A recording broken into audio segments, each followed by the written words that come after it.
22 दिसंबर 1887 ये एक ऐसा दिन था जिस दिन world one of the greatest mathematician का जन्म हुआ था और ये कोई और नहीं हमारे इंडिया के श्रीनिवास रामानुजन थे। इनकी इंटेलिजेंसी इसी बात से प्रूफ होती है कि इन्होंने जितने भी इक्वेशन दिए थे उनमें से बहुत ही कम इक्वेशन हम डिकोड कर पाए और जो हमने डिकोड किया उनमें से कुछ हम ब्लैक होल के बिहेवियर को समझने के लिए करते हैं।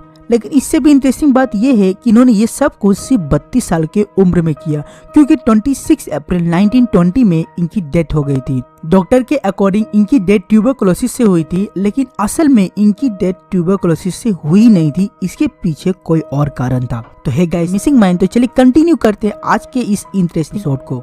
रामानुजन का जन्म आरो सिटी में हुआ था, जो कि अभी तमिलनाडु में है। रामानुजन एक पूर्व ब्राह्मण फैमिली से बिलोंग करते थे। उनके पिता का नाम के श्रीनिवास अयंगर था और उनकी माता का नाम कोमलातम्मन था। रामानुजन अपने 5 भाइयों में से सबसे बड़े थे, लेकिन दुर्भाग्यवश उनके 3 भाई की मृत्यु तभी हो गई जब वो 1 साल के भी नहीं हुए थे। रामानुजन के सबसे छोटे भाई तिरुनारायणन का जन्म 1905 में हुआ था और वो 1978 तक जिंदा थे।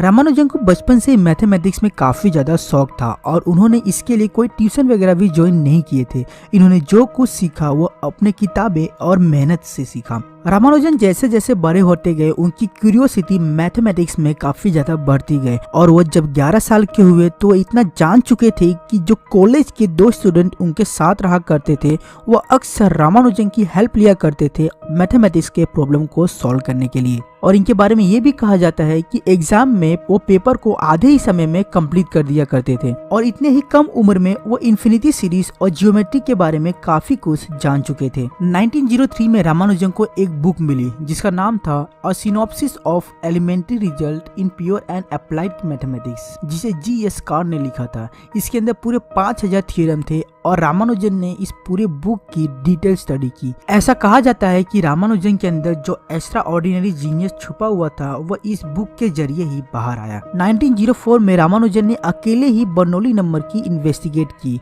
और 15 डेसिमल तक ऑर्डर मैसरोनी कांस्टेंट की वैल्यू कैलकुलेट की, जो कि इतनी छोटी उम्र में काफी बड़ी बात है। मैथमेटिक्स में इतना एक्स्ट्रा ऑर्डिनरी परफॉर्मेंस के कारण उनके स्कूल के हेडमास्टर कृष्णा स्वामी अय्यर ने उनको के रंगानाथा राव प्राइज से सम्मानित किया और उन्होंने ये तक कहा कि रामानुजन एक्स्ट्रा मार्क्स से भी ज्यादा मार्क्स डिजर्व करते हैं। बाकी और सब्जेक्ट में अच्छा परफॉर्म करने के कारण उन्हें गवर्नमेंट आर्ट कॉलेज में पढ़ने का स्कॉलरशिप मिला, लेकिन बाद में वो मैथ को ज्यादा समय देने लगे जिसके कारण वो बाकी सब्जेक्ट में फेल हो गए और उसी के कारण उनका स्कॉलरशिप भी बंद हो गया। कई बार फेल होने के कारण उन्होंने कॉलेज को छोड़ दिया बिना ही कोई डिग्री लिए और अकेले ही मैथमेटिक्स में अपनी रिसर्च स्टार्ट कर दी। रामानुजन के दोस्त CV राजा गोपाल आचार्य के रिक्वेस्ट पे R रामचंद्र, जो कि सेक्रेटरी थे इंडियन मैथमेटिकल सोसाइटी के, वो मान गए रामानुजन से मिलने के लिए। रामानुजन और रामचंद्र ने hyper geometric series, elliptic integral और डाइवर्जेंस सीरीज जैसे टॉपिक पे डिटेल डिस्कशन किया।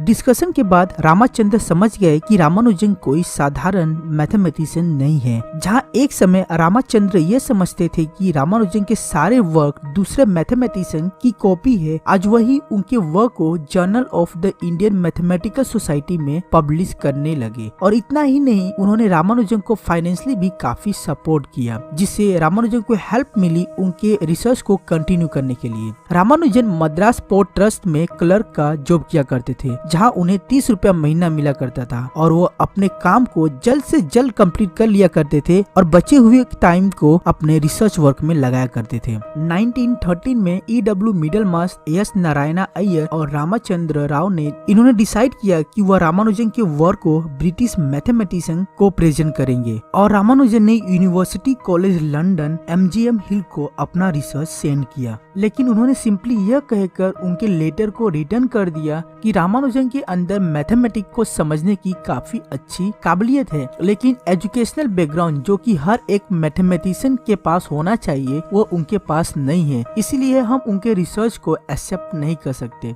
लेकिन रामानुजन ने हार नहीं मानी और उन्होंने कैम्ब्रिज यूनिवर्सिटी के मैथमेटिशियन E.W. हॉब्सन और H.F. बेकर को लेटर लिखा, लेकिन उन्होंने बिना कुछ कहे ही उनके लेटर को रिटर्न कर दिया। फिर जनवरी 16, 1913 को रामानुजन ने G.H. हार्डी को लेटर लिखा और लकीली G.H. हार्डी को रामानुजन का वर्क काफी ज्यादा पसंद आया, बल्कि उन्होंने अपने मैथमेटिशियन फ्रेंड लिटिलवुड को बुलाया और दोनों ने मिलकर रामानुजन के वर्क को 2.5 घंटे तक अच्छे से स्टडी किया। हार्डी ने रामानुजन को इंग्लैंड बुला लिया, लेकिन इत्तेफाक की बात तो ये है कि रामानुजन के इंग्लैंड पहुंचने के 3 महीने बाद ही वर्ल्ड वॉर 1 स्टार्ट हो गया। रामानुजन लगभग 5 साल कैम्ब्रिज में रहे और 6 दिसंबर 1917 में उन्हें member of London mathematical society में इलेक्ट कर दिया गया। 1919 से उनकी हेल्थ खराब होने लगी और हेल्थ खराब होने के 2 कारण थे। पहली तो वो वेजिटेरियन थे और इंग्लैंड में वेजिटेबल्स और वेजिटेरियन फूड काफी मुश्किल से मिला करते थे और कभी कभी तो वो भूखे ही रह जाया करते थे।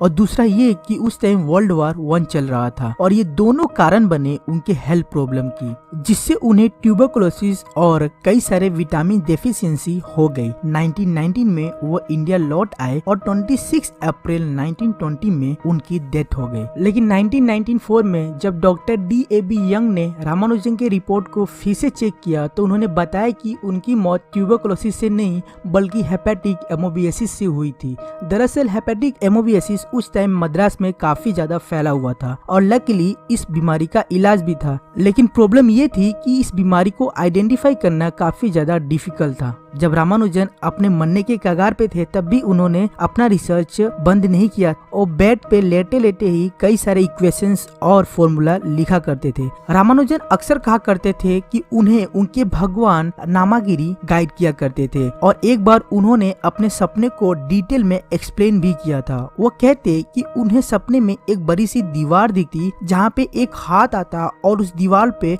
अलग अलग फॉर्मूले लिखना शुरू कर देता। रामानुजन उन सारे फॉर्मूले को लर्न कर लेते और उठ के उन फॉर्मूले को नोट कर लेते और उन्हें चेक करने लगते और ये सारे फॉर्मूले यूनिक और नए हुआ करते थे। एक बार तो रामानुजन ने कुछ ही सेकंड में एक बहुत ही यूनिक नंबर फाइंड कर लिया था। दरअसल जब रामानुजन हॉस्पिटल में बीमार पड़े हुए थे तो उन्हें देखने के लिए हार्डी हॉस्पिटल आए और वो उस टाइम बहुत ही उदास लग रहे थे। तो रामानुजन ने पूछा कि आखिर वो उदास क्यों है, तो उन्होंने बताया कि वो जिस टैक्सी में आए उसका नंबर 1729 था, जो कि उनके लिए काफी अनलकी है। तो रामानुजन ने कुछ सेकंड के लिए सोचा और उन्हें बताया कि ये तो बहुत ही यूनिक और लकी नंबर है, क्योंकि 1729 सबसे स्मॉलेस्ट नेचुरल नंबर है जो हमें तब मिलेगा जब हम 2 क्यूब का 2 अलग तरीके से सम करेंगे और इस नंबर को यानी कि 1729 को हार्डी रामानुजन नंबर कहा जाता है। ये सब सुनने में काफी ज्यादा इंटरेस्टिंग लगता है, राइट? बट इससे भी इंटरेस्टिंग बात ये है कि ये सब सिर्फ एक 32 साल की उम्र में एक इंडियन ने किया। लेकिन दुखी की बात तो ये है कि हमारे इंडिया में ही आज इन्हें इतनी इम्पोर्टेंस नहीं दी जा रही है। 2015 में इनके ऊपर एक मूवी बनी थी, the man who knew infinity, और ये बॉलीवुड ने नहीं बल्कि हॉलीवुड ने बनाई थी। Really I think you all understand what I mean. जिस बंदे ने पूरी दुनिया को शॉक कर दिया विथ हिज अमेजिंग वर्क, उसे ही उसके देश के लोग उतनी इम्पोर्टेंस नहीं दे रहे हैं जितने की फॉरेन के लोग दे रहे हैं। अभी फैक्ट तो ये भी है कि मोस्ट ऑफ द मैथमेटिशियन ऐसा मानते हैं कि अगर हम रामानुजन के इक्वेशन को डिकोड कर पाए तो हम ऐसे कई सारे फ्यूचरिस्टिक टेक्नोलॉजी है जिसे हम अचीव कर पाएंगे, जैसे कि time travel, anti gravity, limitless free energy और भी बहुत कुछ।